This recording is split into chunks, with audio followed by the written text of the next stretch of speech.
Время новостей на канале Абаза. В студии Марина Будба. Здравствуйте. Сегодня в выпуске. В памяти Станислава Лакоба государственные и общественные деятели республики вспоминают коллегу. 35 лет Южная Осетия. О визите абхазской делегации в Братскую республику в обзорном репортаже. Перспективы партнерства и сотрудничества. Круглый стол, организованный Союзом женщин Абхазии совместно с Союзом женщин России, состоялся в Сухуми.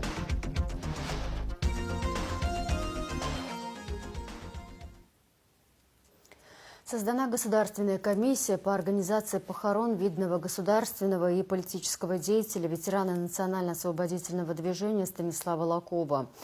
Распоряжение об этом издал президент Абхазии Бадра Гунба. Абхазский ученый, историк, кавказовед, лауреат Государственной премии имени Гули, автор Лыхнинского обращения 1989 года, соавтор учебного пособия «История Абхазии» Станислав Лакоба трагически погиб в результате ДТП. В состав комиссии, возглавляемой премьер-министром Владимиром Делба, вошли депутаты первого созыва Народного собрания Валерий Гурджу, Олег Доменя, Сократ Джинджоли, Даур Барганджия, Давид Пили, Сергей Шамба, депутаты Народного собрания седьмого созыва Фазлыбей Авицбей, Аслан Лакоба, Тимур Аграба, глава администрации Сухума Ардашуба, директор Абхазского института гуманитарных исследований имени Гуля Зураб Маршан, заместитель руководителя аппарата Кабинета министров Абхазии. Государственная комиссия по организации похорон видного и государственного и политического деятеля, ветерана национально-освободительного движения, кавалера ордена Акзепша второй степени, лауреата Государственной премии имени Гуля, профессора Абхазского государственного университета, заслуженного деятеля науки Республики Абхазия Станислава Лакоба оповещает о том, что похороны состоятся 24 сентября. Панихида начнется в 10:00 в Абхазском государственном театре имени Чанба. Траурный митинг состоится в 13:00. Похороны Станислава Лакоба состоятся в селе Лыхны. ДТП, в результате которого не стало Станислава Лакоба, произошло 20 сентября. Ученый попал в аварию вместе с супругой. Пострадавших доставили в Гудаутскую больницу, но спасти Лакоба не удалось. В связи с трагической гибелью государственного и политического деятеля, известного ученого, кавказоведа Станислава Лакоба, президент Бадра Гунба отменил запланированный визит в Москву, где он должен был принять участие в 5-м юбилейном фестивале Апсны. Глава государства принял решение вернуться в Абхазию с Хинвала, где он участвовал в торжествах по случаю 35-летия провозглашения Республики Южная Осетия. Состояние здоровья супруги Станислава Лакоба стабильно тяжелое. Об этом Апсны-пресс сообщил министр здравоохранения Республики Эдуард Будба. По его словам, она находится в реанимационном отделении республиканской больницы после перенесенной операции в сознании.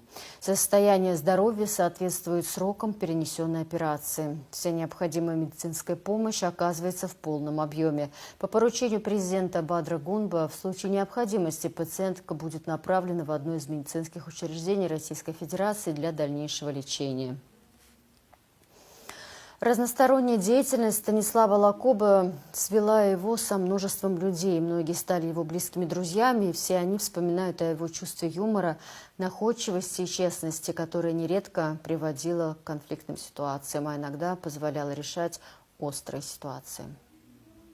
Вы знаете, он все время прикалывался. Он вот сейчас, когда знали такого солидного человека, не худенького, а он был такой тощенький, такой все время в спортивном костюме, семья была небогатая, прямо скажем. Он так все время набивал мячик то головой, это самое, что-то там прикалывался. В школе он тоже шутил.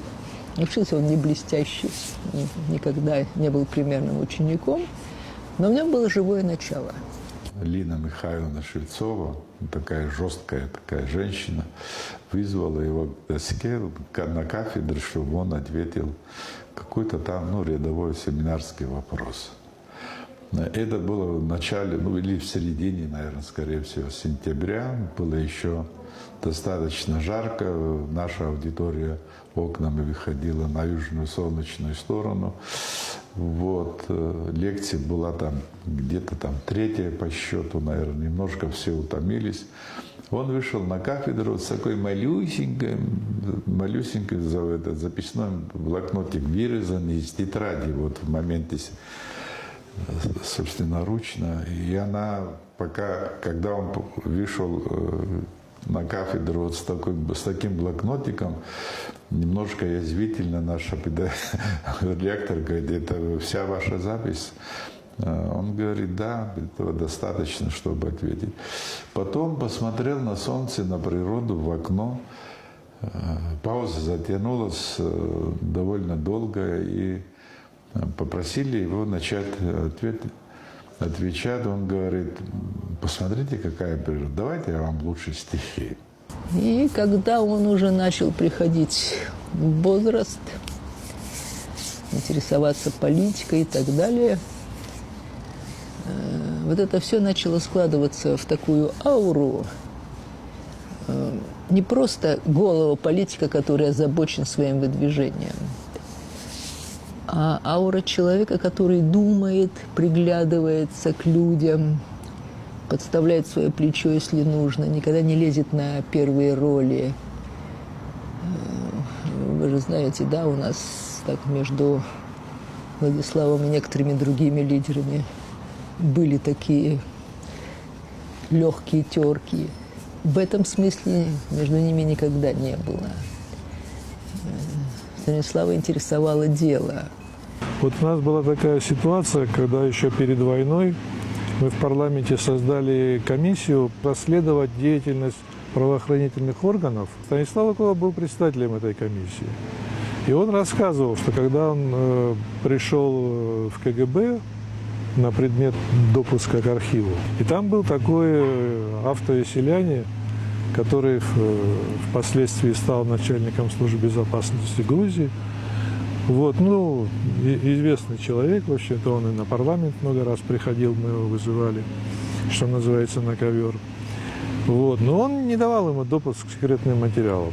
И как-то раз он ему сказал, этому автоселяне, что а ты, говорит, позвони, говорит, Джабе Юселяне, говорит, и он тебе все скажет.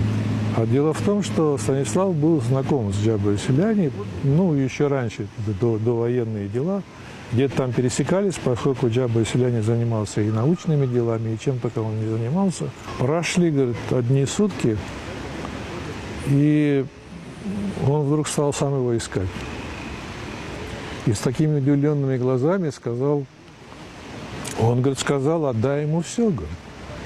Что ты, говорит, от него, что это, говорит, ученый, историк там, пускай, говорит, делает свою работу. В начале войны Владислав Глебович попросил его написать небольшую справку о государственно-правовых отношениях между Абхазией и Грузией.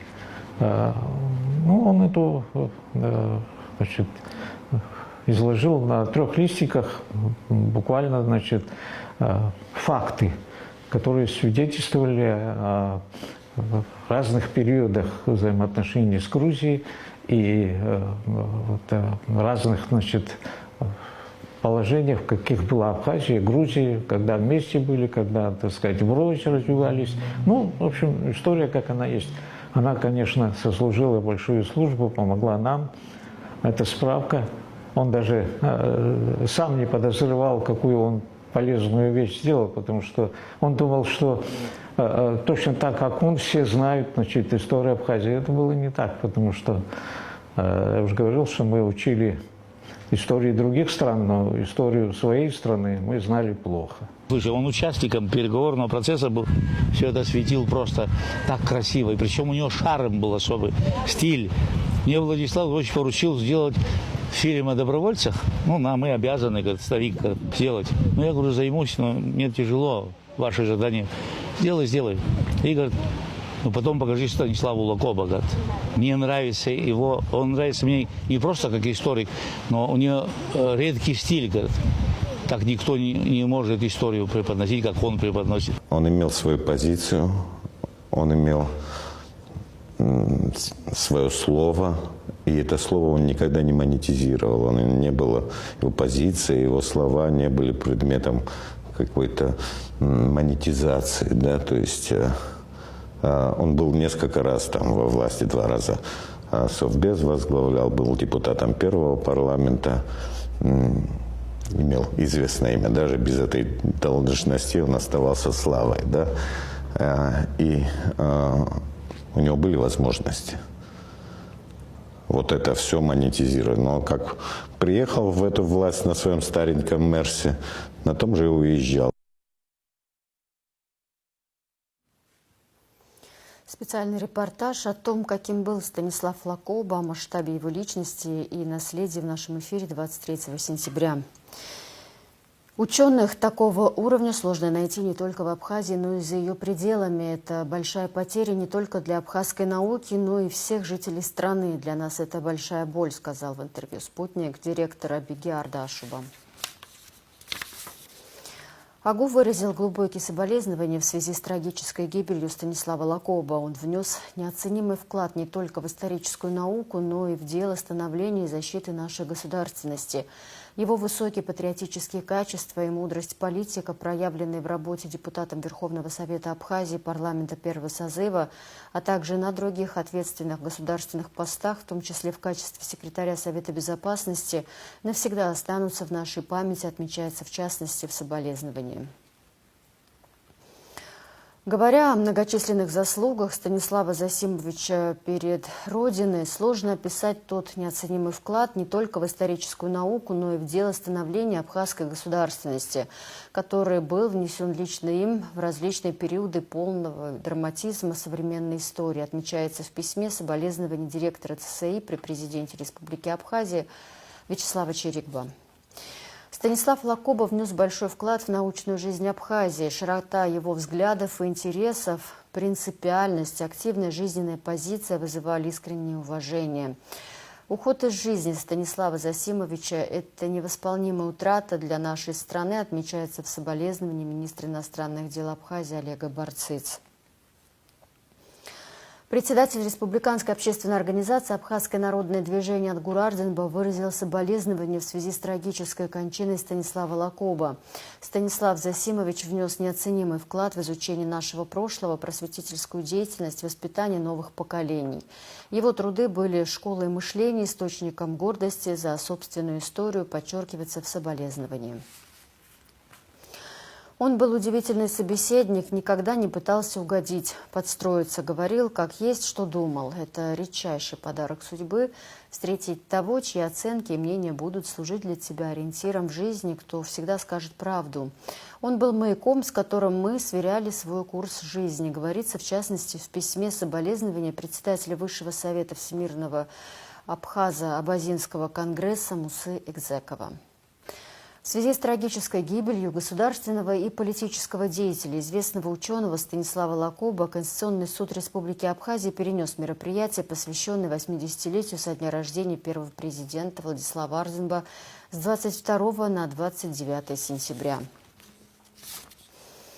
Абаза ТВ продолжает показ интервью со Станиславом Лакоба из архива телеканала. Сегодня в нашем эфире Станислав Лакоба. О судьбе архива Нестора Лакоба есть шанс получить копии. Записанной в 2022 году после появившейся информации о местонахождении архива Нестора Лакоба в Гуверсоровском институте Стэнфордского университета.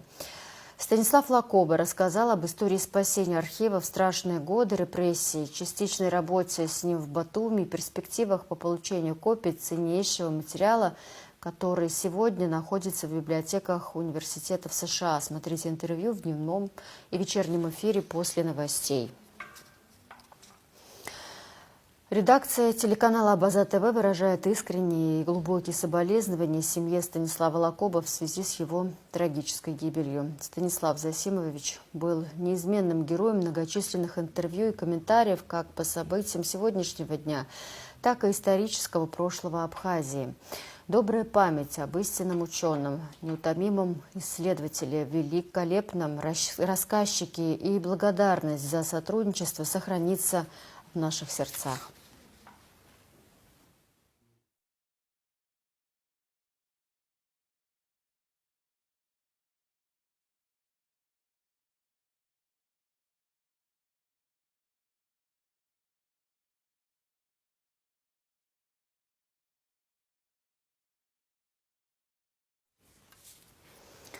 Президент Бадра Гунба провел совещание по подготовке к празднованию Дня Победы, независимости и Дня освобождения Сухума. В совещании участвовали премьер-министр Владимир Делба, руководитель администрации президента Беслан Эшба, вице-премьер-министр внутренних дел Роберт Киут, министр обороны Владимир Анов, начальник генерального штаба вооруженных сил Владимир Савченко, глава администрации Сухума Тимур Аграба, заместитель министра культуры Динара Смыр.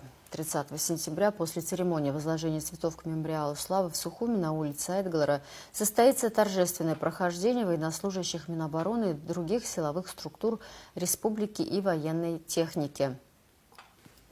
Ко Дню Победы будет приурочено открытие восстановленного центрального выставочного зала Союза художников Абхазии. На торжества 30 сентября планируется прибытие гостей из России, Южной Осетии и других стран. Как доложил президенту мэр столицы Тимур Аграба, ко Дню освобождения Сухума 27 сентября также составлена праздничная программа. Ответственность за координацию работы ведомств, занятых в подготовке праздничных мероприятий, возложена на вице-премьера Джансу Хананба. Соглашение о торговле и сотрудничестве в сфере инвестиций между Абхазией и Южной Осетией, побратимство столиц, участие абхазских ветеранов в военном параде в Цхинвале и многое другое. Все о праздновании 35-летия со дня провозглашения Республики Южной Осетии и визите абхазской делегации в братскую страну смотрите в обзорном репортаже Рады Чачава. Торжества, приуроченные к важной юбилейной дате, 35 лет минуло с того дня, как была провозглашена Республика Южная Осетия, прокатились по всей стране невообразимым эмоциональным вихрем. Этнические празднества, яркие красочные концерты, всюду радость, смех и ликование. Прибыли в республику, конечно, и многочисленные делегации, в том числе и президент Абхазии Бадра Гунба. В братскую Осетию, связанную с Апсны многовековыми узами и общей историей, прибыли также премьер-министр Владимир Делба, члены правительства, спикер парламента Лаша Ашуба, мэр Сухума Тимур Аграба и депутаты Народного собрания.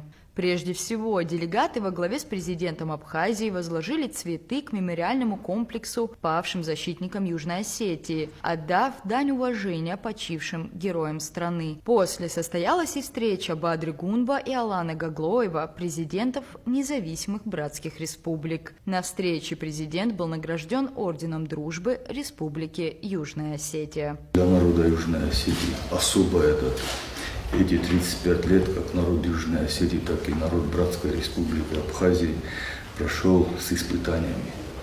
Было все. Была боль, была трагедия, были слезы, как горя, так и радости. Были победы. Мы вместе с нашими братьями, пройдя через испытания, добились признания. В один и тот же день, вместе, и с 26 августа 2008 года на земле Южной Осетии, нашей братской республики, есть мир. И наши дети уже не боятся обстрелов, спят спокойно.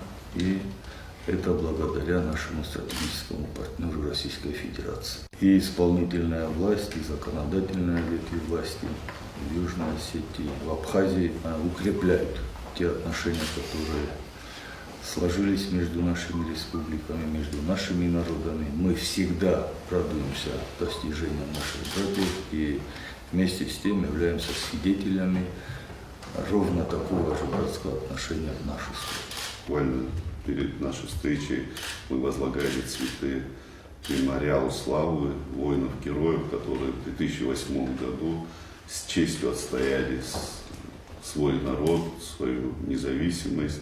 И благодаря тысячам ребят, героев, сегодня Южная Осетия является признанным суверенным государством.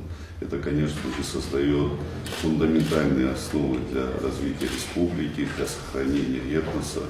И мы искренне рады, что у нашего братского народа Южной Осетии все складывается. Народ Южной Осетии заслужил жить в мире, в созидании, в благополучии. И мы желаем всего самого наилучшего нашему братскому народу. У нас есть потенциал, над которым мы дополнительно должны приложить усилия для выработки наиболее эффективных механизмов для усовершенствования наших межгосударственных отношений. За эти годы более 40 соглашений подписаны. Главное, чтобы эти соглашения были наполнены реальными делами. Мы со своей стороны обязательно будем стараться развивать эти взаимоотношения. Это ключевой принцип и подходы, наши совместные подходы. И это в интересах наших народов. Абхазская делегация приняла участие в военном параде, посвященном 35-летию провозглашения Республики Южная Осетия. В самом сердце Цхинвала стройными рядами в составе отдельной колонны ветеранов боевых действий, участвующих в миротворческих операциях и боевых действиях Южной Осетии, ЛНР и ДНР, прошли абхазские ветераны. С поздравительной речью на параде к братскому народу обратился Бадра Гунба.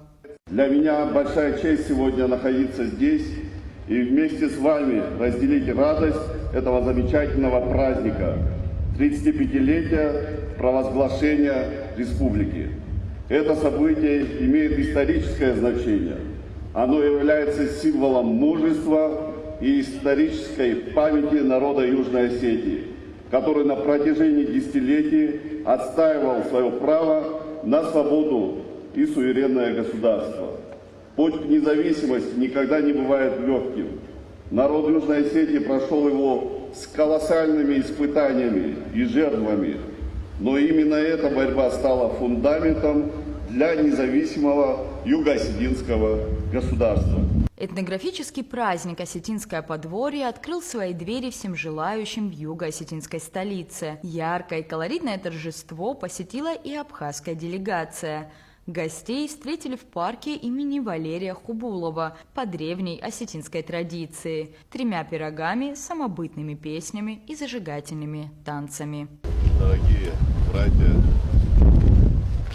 сегодня для нас честь находиться вместе с вами на этом замечательном празднике, праздник, который длился очень тяжело, ценой жизни сотен ребят, героев, благодаря кому сегодня народ Южной Осетии может праздновать и чествовать День Сухума. Далее состоялось подписание договора о побратимстве между Сухумом и Цхинвалом, в рамках которого будет осуществляться сотрудничество в областях местного самоуправления, культуры и искусства, гуманитарной науки, образования, туризма и спорта, здравоохранения и экологии. Подписантами выступили глава администрации Сухума Тимур Агарба и глава администрации Цхинвала Алан Габараев. На полях первого международного экономического форума «Южная Осетия. Горизонты инвестиций», в котором также приняла активное участие делегация Абхазии, состоялось подписание нескольких немаловажных договоров. Соглашение о режиме торговли товарами и соглашение о сотрудничестве в области инвестиционной деятельности подписали министр экономики Абхазии Тимурас Миквабия и министр экономического развития Южной Осетии Сармат Катаев. Сотруднические отношения также были установлены между национальными банками двух республик. После состоялось торжественное заседание, на котором присутствовала и абхазская делегация. В рамках визита главы государства и членов правительства в Республику Южная Осетия были достигнуты новые договоренности по целому ряду вопросов, углубляющих сотрудничество между братскими народами. Празднества выдались яркими и запоминающимися. Этнический колорит и свободолюбивый дух Осетии не могли оставить равнодушными всех причастных. Рада Чачава, Абаза ТВ. Президент Бадра Гунба поблагодарил Пислана Аграба, главу московской абхазской диаспоры, за проведение 5-го фестиваля абхазской культуры «Апсны» в Москве. Фестиваль укрепляет дружеские связи между Абхазией и Россией, позволяет жителям многонациональной Москвы ближе познакомиться с нашей историей, ценностью сохранения национальных традиций, почувствовать дух нашего народа, гордость за Родину, отмечается в письме. Впервые в фестивале приняли участие музыканты Государственного оркестра народных инструментов имени Утара Хунцария. Также прошел показ спектакля «Русдрама «Земляника». В рамках фестиваля были выставлены бюсты троих великих абхазских поэтов и писателей Дмитрия Гулия, Фазили Искандера и Баграта Шинкуба.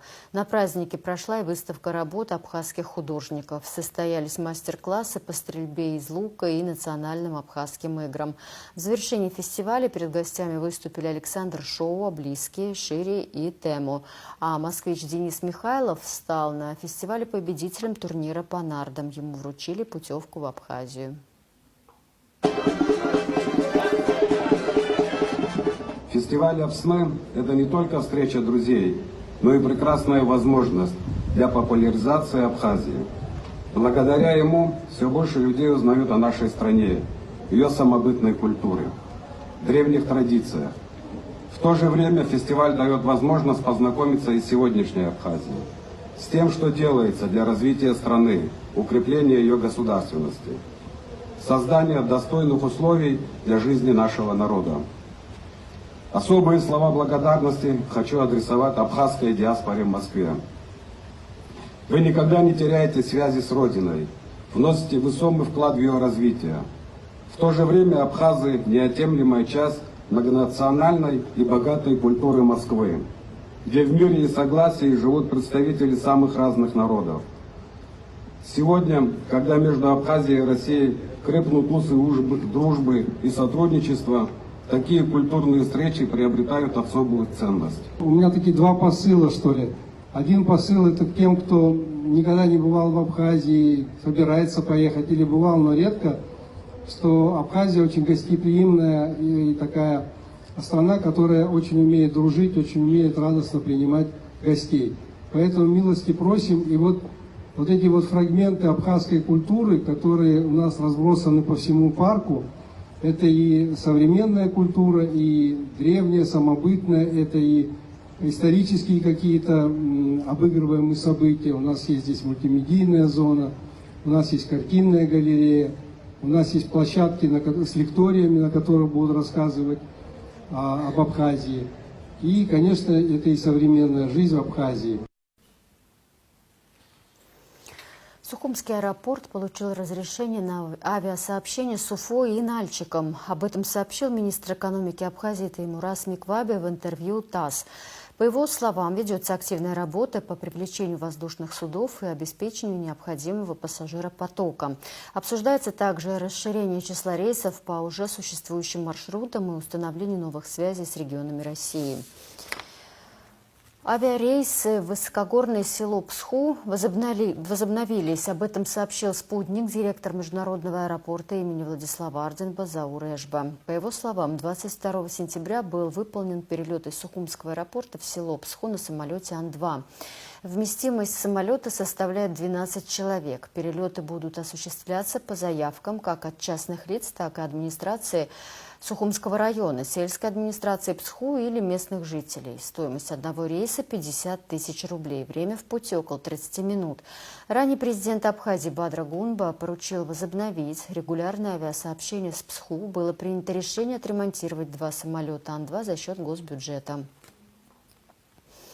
8 ноября в Абхазии состоятся выборы в органы местного самоуправления. Выдвижение кандидатов в депутаты начнется 29 сентября и завершится 19 октября. В соответствии с законом о выборах в органы местного самоуправления Республики Абхазия, кандидатов в депутаты могут выдвигать избирательные объединения и инициативные группы избирателей.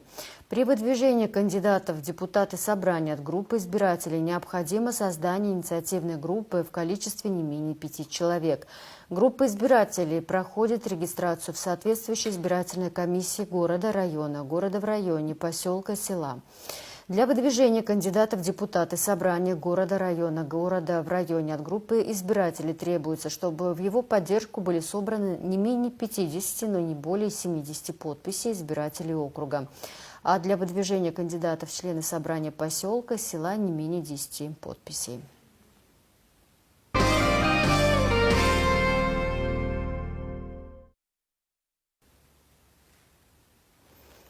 В морской воде в акватории Сухума не нашли патогенных бактерий после прорыва канализационной трубы. Об этом сообщила спутник главврач городской СЭС Лидия Куранусова. По ее словам, купаться в море можно. Авария на канализационной трубе произошла 17 сентября на набережной Сухума.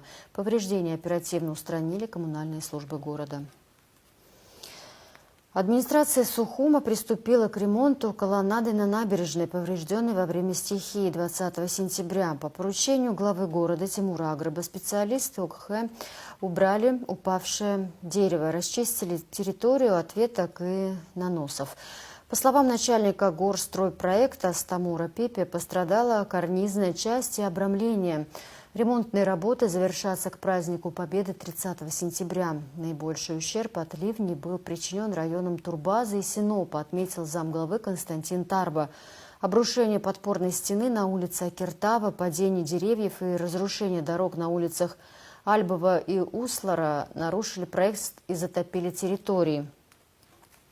В Синопском ущелье, где уже проводились работы после предыдущего ливня, ситуация стабильна, добавил он. Республиканский экологический субботник состоится в Абхазии 26 сентября. Распоряжение об этом подписал премьер-министр Владимир Делба, сообщает Кабмин. Акция приурочена ко Дню Победы и независимости республики.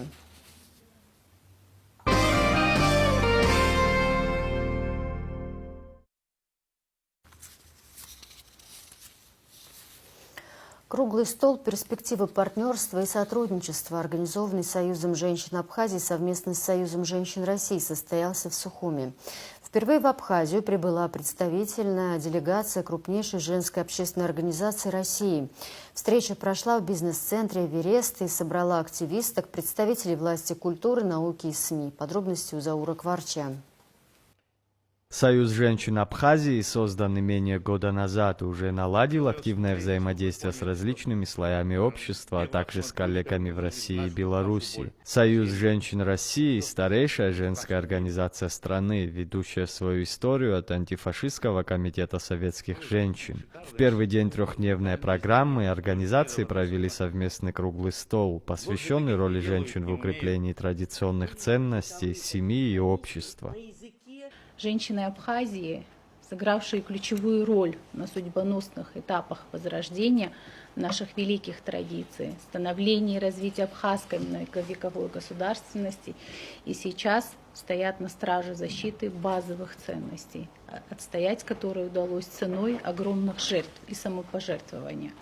Но в наши дни, когда мир охвачен новыми глобальными катаклизмами, мы, женщины Абхазии и России, с высокой бдительностью следим за событиями и произносим свое весомое слово о мире, стабильности, об опасности и страшных последствиях игры с огнем. Российские участницы подчеркнули, что главная задача сотрудничества – поддержка семьи, защита традиционных ценностей и обмен опытом в сфере общественных инициатив.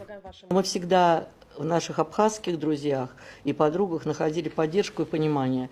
И знаете, как в старой русской сказке про прутик. Помните прутик, который можно один сломать, а когда они собираются вместе, их очень сложно сломить и уничтожить. У нас много общего, много целей и задач, которые мы, как женская общественная организация, старейшая организация России, помогаем решать государству. Мы не подменяем государство ни в коем случае. Мы лишь помогаем решить те задачи и проблемы, которые еще не решены. Я уверена, что Союз женщин Абхазии занимает такую же точно позицию. И мы хотим, чтобы как на трех китах власть и помощники гражданское общество, общественные организации, бизнес, средства массовой информации нас видели верных друзей и помощников. На круглом столе обсуждались вопросы взаимодействия общественных организаций, роли женщин в журналистике, бизнесе и образовании. Особое внимание уделили воспитанию детей и сохранению нравственных ориентиров. Дети, семья и духовность – это не три разные ценности, а единый живой организм. Это формула нашего будущего. Защита традиционных ценностей – это общая задача семьи, школы, общества и государства. Как уполномоченная по правам ребенка я вижу свою миссию не только в защите прав каждого маленького гражданина от нарушений, но и в активном создании условий, при которых каждый ребенок в Абхазии растет в любви, безопасности и уважении. К обсуждению присоединились представители творческой интеллигенции, Ассоциации писателей и Союза журналистов Абхазии. По их словам, именно культурные и гуманитарные связи создают фундамент для развития межгосударственных отношений. Я не хотел бы вдаваться в подробности вашей совместной многогранной деятельности. Я как филолог, писатель, специалист по литературным взаимосвязям считаю более уместным и актуальным вкратце охарактеризовать некоторые аспекты творческих изысканий достаточно известных и именитых русских поэтов, женщин, посвященных Абхазии. Приоткрыть вам, дорогие женщины, окошко в таинственный и сакральный мир Маргариты Алигер, Римы Казаковой, Беллы Ахмадулиной, Юлны Морец, Марьеты Шагинян, Надежды Кондаковой, Елены Николаевской и других видных мастеров слова, чудодейственным образом, ярко и самобытно раскрывшиеся в процессе художественного воплощения абхазской тематики и блестящем переложении произведений абхазских классиков. Вообще, на мой взгляд, российско-абхазские отношения – это первое и определяющий уровень – это человеческие связи. Потом они выстроились между нашими народами, потом они оформились в межгосударственные отношения. Самое такое ближайшее, если время мы вспомним, в условиях Отечественной войны народа Абхазии, российские журналисты сыграли очень ключевую роль, несмотря на позиции официальных властей. Это люди, которые в 90-е годы делали невозможное. В рамках программы также показали фильм об истории Союза женщин России, приуроченный к 85-летию организации. По итогам встречи организаторы отметили, что диалог станет началом долгосрочного партнерства и позволит совместно реализовывать социальные проекты. Союз женщин России наш уже друг, с которыми мы выстроили маршрут по реализации ряда намеченных идей, которые опять-таки будут служить в копилку развития имиджа нашей страны и наших двух дружественных стран. Очень важно, чтобы мы, приезжая сюда, были друзьями и получали обратную связь, не учили как надо. Мы сами учимся каждый день, а что мы были действительно друзьями и учились друг у друга, обогащали друг друга своими практиками, своими знаниями, своим отношением, в конце концов, к жизни. Поэтому мы хотим быть добрыми друзьями, мы хотим делиться тем, что у нас есть, мы хотим получать от абхазской страны то, чем богаты, чем рады абхазские наши друзья и подруги. И вот этому, собственно, сегодня первый шаг. Завтра будет другая конференция, уже с другим охватом людей, и будут другие спикеры, которые как раз вот этими технологиями будут делиться. Понравится, что-то зайдет, это и журналистика, это и социальное предпринимательство, это волонтерство. Мы будем рады дальше развивать вот эти направления деятельности. Форум продолжится серией практических семинаров и переговорной площадкой. Завершением трехдневной программы станет встреча делегации с президентом Абхазии. Заур Кварджа, Владимир Капуза, Абаза ТВ.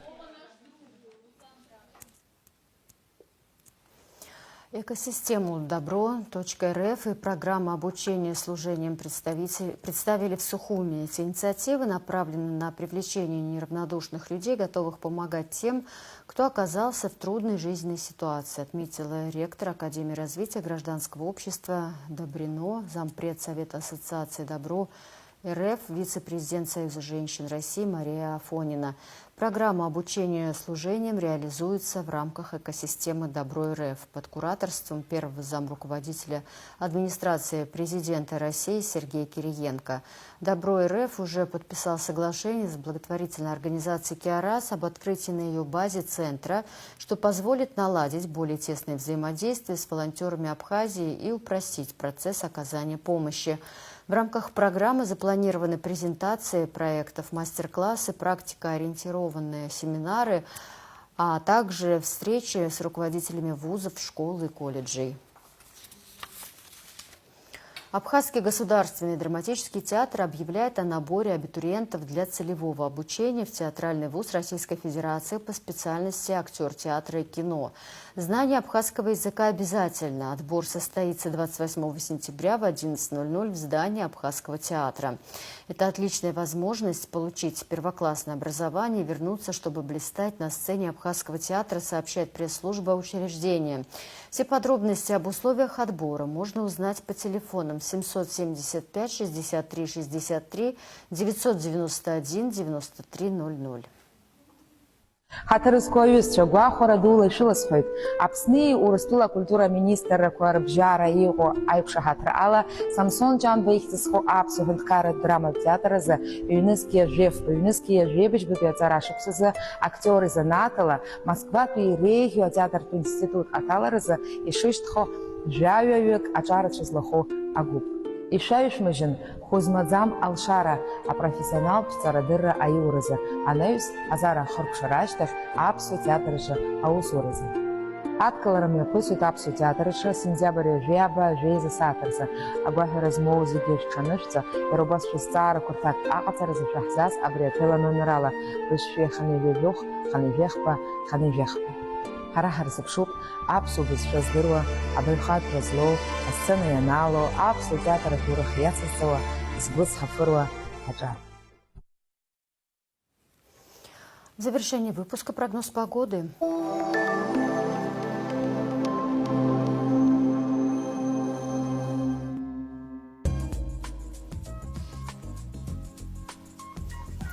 23 сентября в Абхазии ожидается преимущественно ясная погода, без осадков. Ветер слабо умеренный 2,7 метров в секунду.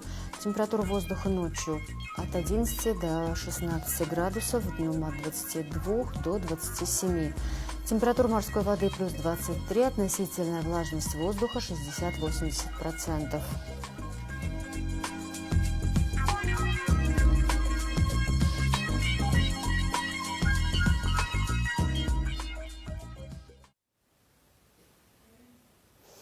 На этом пока все. За развитием событий следите вместе с нами. До встречи.